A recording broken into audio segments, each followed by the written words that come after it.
Les aventures de Pinocchio de Carlo Collodi, traduction de Claude Sartirano. Chapitre 17. Pinocchio accepte le sucre mais refuse le purgatif, mais quand les croque-morts viennent le chercher, il prend le médicament, puis il ment et son nez s'allonge. Les médecins partis, la fée se pencha sur Pinocchio. Lui touchant le front, elle se rendit compte qu'il avait une énorme fièvre. Elle fit alors dissoudre une poudre blanche dans la moitié d'un verre d'eau et le tendit à la marionnette en lui disant avec tendresse « Bois cela, et tu seras guéri en peu de temps. » Pinocchio regarda le verre, fit la moue et demanda d'une voix pleurnicharde « C'est sucré ou amer ?»« Amer, mais cela te fera du bien. »« Si c'est amer, je n'en veux pas. »« Fais-moi confiance et bois. »« Je n'aime pas ce qui est amer. » « Bois, et quand tu auras bu, je te donnerai un morceau de sucre pour te refaire la bouche. »« Et où est-il ce morceau de sucre ?»« Le voici, » lui répondit la fée en plongeant sa main dans un sucrier en or. « Je veux d'abord le sucre, puis après je boirai cette chose amère. »« Tu me le promets ?»« Oui. » La fée lui donna le morceau de sucre. Pinocchio le croqua et l'avala en un clin d'œil, puis déclara en se léchant les lèvres. « Ah, si le sucre pouvait être un médicament, je me soignerais tous les jours. »« Maintenant, tiens ta promesse et bois un peu de cette eau qui va te remettre d'aplomb. » Pinocchio s'empara du verre à contre-cœur, y fourra son nez, l'approcha de sa bouche, le renifla de nouveau et finalement annonça.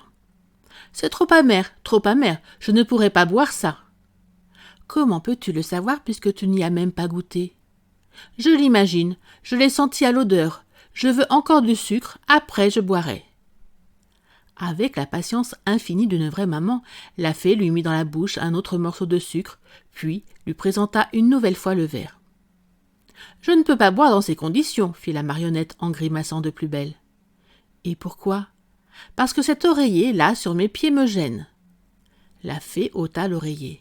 « C'était pas la peine, mais comme cela, je ne peux pas boire. »« Il y a autre chose qui te gêne ? » ?»« Oui, la porte qui est entr'ouverte. » La fée alla fermer la porte. « Finalement, » cria Pinocchio qui éclata en sanglots, « ce truc amer, je n'en veux pas. Non, non, non et non. »« Tu le regretteras, mon garçon. »« Ça m'est égal. »« C'est que tu es sérieusement malade. »« Ça m'est égal. »« En peu de temps, la fièvre peut te faire passer de vie à trépas. »« Ça m'est égal. »« Tu n'as pas peur de la mort ? » ?»« Pas du tout. Et puis plutôt mourir que boire cette sale mixture. » À ce moment-là, la porte de la chambre s'ouvrit toute grande. 4 lapins entrèrent.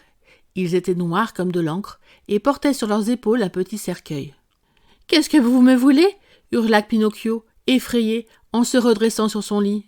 « On est venu te chercher, » répondit le plus grand des lapins. « Me chercher ? Mais je ne suis pas encore mort. »« Pas encore, mais il ne te reste plus que quelques minutes à vivre puisque tu refuses de prendre le médicament pour combattre la fièvre. »« Oh, fée, ma bonne fée, supplia alors la marionnette, apportez-moi tout de suite ce verre. Dépêchez-vous, par pitié. Je ne veux pas mourir, je ne veux pas mourir. » Pinocchio prit le verre à 2 mains et le vida d'un trait. « Dommage, » dirent les lapins, « on a fait le voyage pour rien. » Remettant le cercueil sur leurs épaules, ils sortirent en grommelant. De fait, quelques minutes plus tard, Pinocchio sautait de son lit, bel et bien guéri. Il faut savoir que les marionnettes en bois ont la chance de tomber rarement malades et qu'elles se rétablissent très vite. Le voyant courir et s'ébattre à travers la pièce, vif et joyeux comme un jeune chiot, la fée lui fit remarquer. « Donc le médicament t'a vraiment fait du bien. »« Plus que du bien, il m'a fait revivre. »« Alors, pourquoi t'es-tu fait tant prier pour le boire ? » ?»« Nous, les enfants, sommes tous pareils, on craint plus les médicaments que la maladie. »« Mais c'est très mal. Les enfants devraient savoir qu'un bon médicament pris à temps peut les guérir, peut-être même les empêcher de mourir. »« Oh, une autre fois je ne me ferai pas prier. Je me souviendrai de ces lapins noirs portant un cercueil sur leurs épaules. J'attraperai tout de suite le verre et hop !»« Bon, maintenant viens près de moi et raconte-moi comment tu t'es retrouvé entre les mains des brigands. »« Voilà, le montreur de marionnettes, Mangiafoco, m'avait donné quelques pièces d'or en me disant « Tiens, porte-les à ton papa. » Mais moi, j'ai rencontré en chemin de personnes très bien, un renard et un chat, qui m'ont proposé de transformer ces pièces en 1000, même 2000 autres.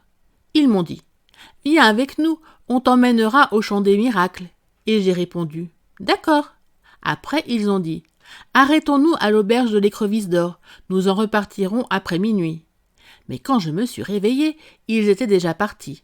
Alors je me mis à marcher dans la nuit, une nuit complètement noire, et là je suis tombée sur 2 bandits cachés dans des sacs à charbon. « Montre-moi ton argent » qu'ils m'ont dit. Moi j'ai répondu « Je n'en ai pas. » J'avais caché mes pièces d'or dans ma bouche.